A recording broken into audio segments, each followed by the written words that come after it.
Assalamualaikum warahmatullahi wabarakatuh. Perkenalkan, nama saya Hulku Nazida, NIM 68. Saya Ani Agustin Deskia, NIM 0051. Saya Melinia Cintana Dwi Nurrahmi, NIM 050. Saya Erma Rahmawati, NIM 079.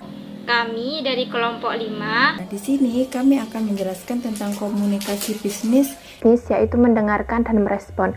Berikut penjelasannya.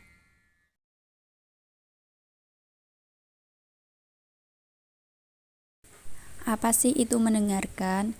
Mendengarkan merupakan proses intelektual dan emosional. Dengan proses itu, orang mengumpulkan dan mengintegrasi antara input fisik, emosional, dan intelektual dari orang lain dan berusaha menangkap pesan serta maknanya. Mendengarkan sendiri merupakan salah satu teknik komunikasi efektif. Komunikasi efektif adalah suatu kegiatan pengiriman makna atau pesan dari seseorang individu ke individu lain di mana kegiatan tersebut dapat menghasilkan manfaat bagi kedua belah pihak. Mengenali beberapa tipe mendengarkan. Tipe yang pertama, mendengarkan isi, yaitu memahami dan menguasai isi pesan pembicara. Mendengarkan isi pembicaraan, penekanannya adalah pada informasi dan pemahaman. Kita dapat mengajukan beberapa pertanyaan untuk memperjelas materi. Tipe yang kedua, mendengarkan dengan kritis, yaitu memahami dan mengevaluasi arti pesan pembicara pada beberapa tingkat. Misal logika argumen, bukti yang kuat, kesimpulan yang valid, maksud dan motivasi pembicara, dan lain-lain. Tipe yang ketiga, mendengarkan dengan empati, yaitu memahami perasaan, kebutuhan, dan keinginan pembicara, sehingga kita dapat menghargai sudut pandangnya. Memahami proses mendengarkan. Yang pertama yaitu menerima. Penerimaan fisik dapat terganggu oleh suara bising, pendengaran yang kurang baik, atau kurang menaruh perhatian.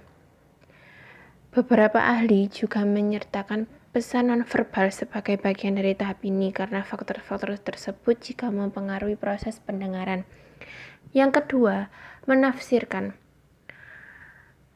Memberikan arti terhadap suara yang dapat Anda lakukan menurut nilai-nilai kepercayaan, ide, harapan, kebutuhan, dan sejarah pribadi Anda.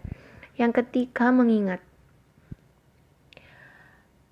Anda perlu menangkap informasi tersebut dalam memori jangka pendek, kemudian menafsirkan ke memori jangka panjang untuk disimpan dengan aman. Mengevaluasi. Dengan diterimanya pesan dari pembicara, langkah Anda berikut adalah mengevaluasi pesan tersebut dengan menerapkan keterampilan berpikir kritis. Dan yang kelima, yaitu merespon. Setelah Anda mengevaluasi terhadap pesan pembicara, Anda sekarang bereaksi. Bila Anda berkomunikasi satu dengan orang lain dalam berkelompok, merespon awalnya biasanya berupa umpan balik lisan. Bila Anda salah satu banyak audien, merespon awal Anda mungkin merupakan tepuk tangan, tertawa, atau diam.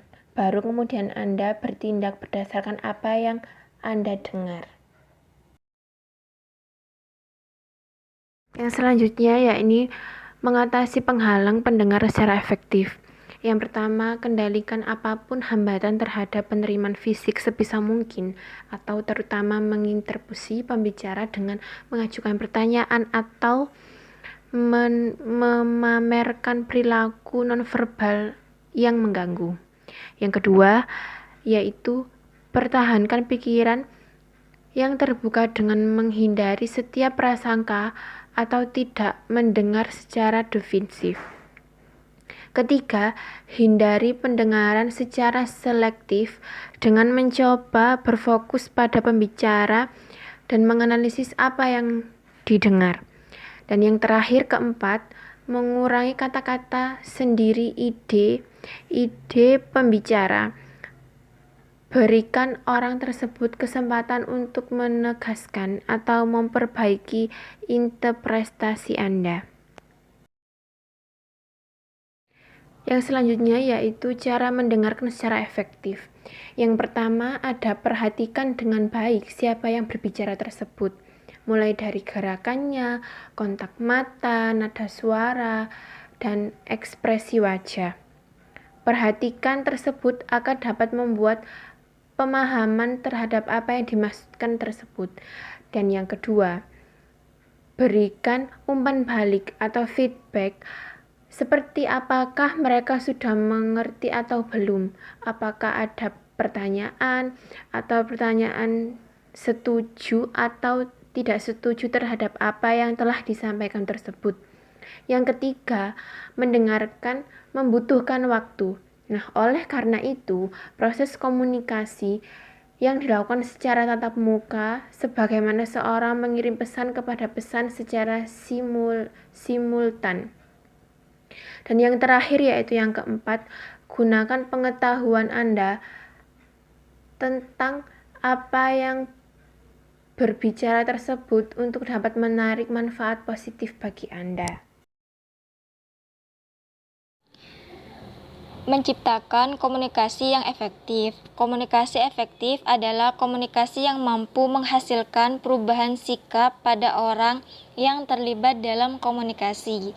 Komunikasi efektif memungkinkan seseorang dapat saling bertukar informasi, ide, kepercayaan, perasaan, dan sikap antara dua orang atau kelompok yang hasilnya sesuai dengan harapan. Komunikasi dapat dikatakan efektif apabila memenuhi 3 hal berikut. Yang pertama, pesan dapat diterima dan dimengerti serta dipahami sebagaimana yang dimaksud oleh pengirimnya. Yang kedua, pesan yang disampaikan oleh pengirim pendapat disetujui oleh penerima dan ditindaklanjuti dengan perbuatan yang diminati oleh pengirim. Yang ketiga, tidak ada hambatan yang berarti untuk melakukan apa yang seharusnya dilakukan untuk menindaklanjuti pesan yang dikirim. 5 pondasi membangun komunikasi efektif. Yang pertama, berusaha benar-benar mengerti orang lain. Yang kedua, memenuhi komitmen atau janji. Yang ketiga, menjelaskan harapan atau rencana yang akan dilakukan. Yang keempat, meminta maaf dengan tulus ketika membuat kesalahan. Yang kelima, memperlihatkan integritas pribadi. Unsur-unsur dalam membangun komunikasi. Unsur-unsur dalam membangun komunikasi ada 4, yaitu pengiriman pesan atau komunitor, penerimaan pesan atau komunikan, pesan, dan saluran komunikan atau media komunikasi.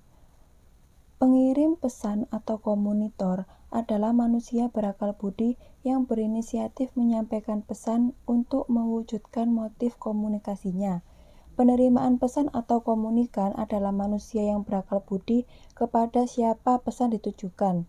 Pesan yang bersifat abstrak, pesan dapat bersifat konkret, maka dapat berupa suara, mimik, gerak-gerik, bahasa lisan, dan bahasa tulisan. Saluran komunikasi atau media komunikasi adalah merupakan alat yang digunakan untuk memindahkan pesan dari sumber kepada penerima. Dalam komunikasi, efeknya memiliki 5 hukum. Yang pertama, respek adalah sikap menghargai setiap individu yang menjadi sasaran pesan yang akan kita sampaikan. Yang kedua, empat adalah kemampuan kita untuk menempatkan diri kita kepada situasi atau kondisi yang dihadapi oleh orang lain.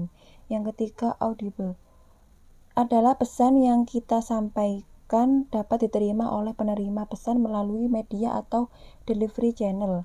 Yang keempat, clarity adalah kejelasan dari pesan itu sendiri sehingga tidak menimbulkan multi-interpretasi atau berbagai penafsiran yang berlainan. Yang kelima, humble adalah sikap rendah hati untuk membangun rasa saling menghargai.